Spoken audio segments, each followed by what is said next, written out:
There are 8 families that comprise the richest in Ghana. What could be the secrets behind their wealth? We will look into the lives of 8 Ghanaian families and see for ourselves how they were able to distinguish themselves by becoming the richest in Ghana. Mirror, mirror on the wall, who's the wealthiest of them all? Stick to the end of the video to find out. The Adamu Idrisu family is the first on our list. Alhaji Adamu started as a sawn timber supplier in the early 1950s. After acquiring contracts to transport goods, cocoa, and fertilizer to different companies, Alhaji expanded his transport business by setting up A.A. Idrisu Transport that later evolved to Global Haulage Limited. By 2014, Alhaji was managing 388 trucks for a variety of hauling gigs. The wealth of the Adamu Idrisu family was obtained from the haulage of commodities, particularly cocoa, with Global Haulage hauling the largest cocoa tonnage in Ghana. Alhaji also founded the Royal Bank as well as set up the Royal Bank Foundation. The former has total assets of 439.3 million Ghanaian cedi, and the latter provides 50 water boreholes for 50 deprived Ghanaian communities. Alhaji died on July 26, 2016. The Awa Darko family. After finishing his studies and working abroad, Nana Awa Darko Ampem set up the Marine and General Insurance Brokers in 1969. After a 1972 law made him unable to act as a broker for Ghanaian government institutions, he was forced to establish Vanguard Assurance in 1975. This eventually became the Vanguard Group, comprising 4 companies involved in insurance, investments, and property acquisitions. The wealth of the Awa Darko family primarily stems from the Vanguard Group. The Azar family. A Lebanese migrant who made a home in Ghana, Elias Azar set up City Paint in 1968. The company's main line of business was the trade of building materials and import of paint.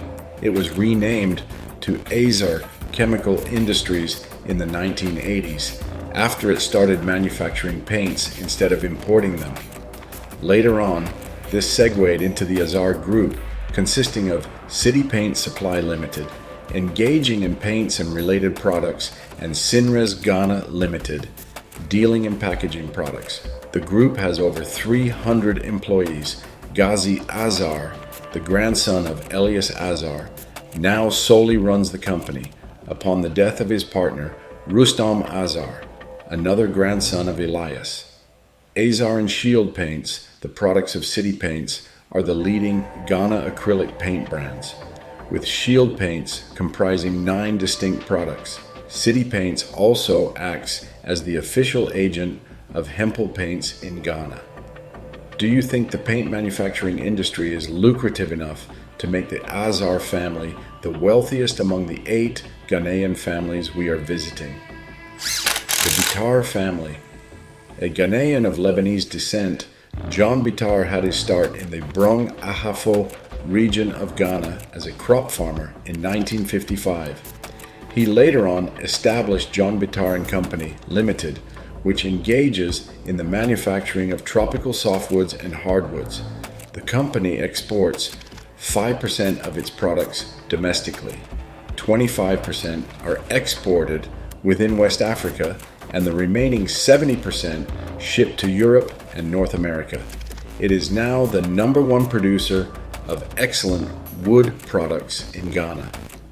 The Bitar family's wealth comes primarily from their processing of 15 different wood species. They have a total forest concession of 1,000 square kilometers, employ around 3,700 workers, and average over $40 million in annual turnover. So far, we have knocked on the door of 4 of the 8 wealthiest families in Ghana. We are also knocking at your door to ask you to click the subscribe button if you haven't subscribed yet, to be privy to more exciting videos coming to our channel very soon. the Hitti family. In 1973, Robert Hitti set up a small factory named Green Plastica Limited, consisting of a small depot with equipment for the production of 50 to 100 metric tons of plastic monthly. In 1993, the company underwent a name change to Qualiplast. The company evolved into the Hitti Group, now consisting of 9 companies, including Ash Foam Limited, which manufactures foam products, Duraplast Limited, which manufactures UPVC products, and Qualiplast, which manufactures household plastic products. The group offers jobs to 2,000 employees. Expansion into mining, telecommunication, oil and gas is the future plan of the group. The Irani family, migrating to Ghana, Lebanese brothers Anthony Irani and Edmund Irani, established the Irani Brothers and Others Limited in 1967. The main purpose of the partnership was the production of wheat flour intended for the bread and pastry industry. The major advantage of the brothers was their having the technical flour milling expertise required by their company. Pastry flour was later on added in the production line after a growth in biscuit factories and domestic pastry makers was seen in Ghana.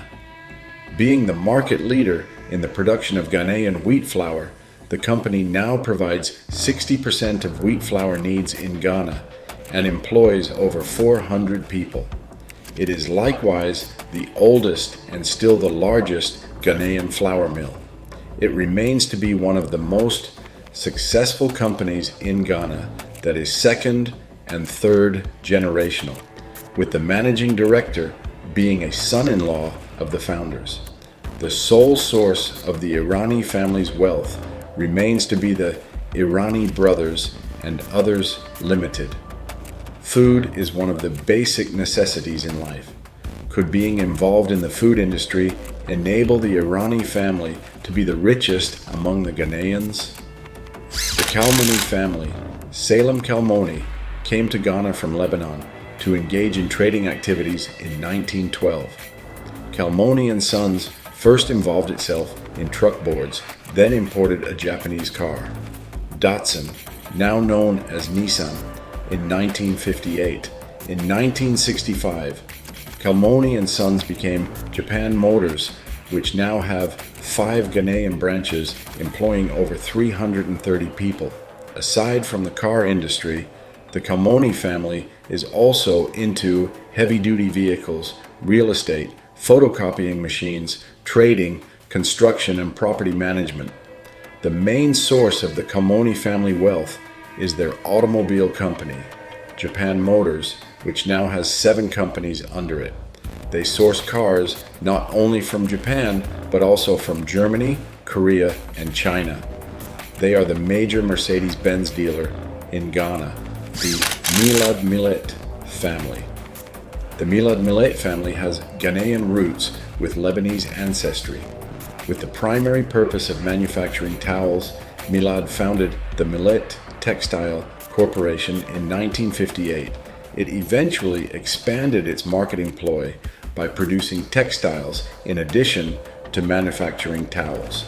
The company underwent a rebranding to Shanti Spintex in the 1980s. In 1997, it underwent another rebranding protocol, this time to Printex. Printex proved to be the best brand name for the company's textile product, as it became not only a popular but also renowned brand in Ghana as well as other parts of the world. The wealth of the Milad Millet family comes primarily from their involvement in the textile industry. It is now time for our mirror to reveal who among these 8 families is the wealthiest of them all.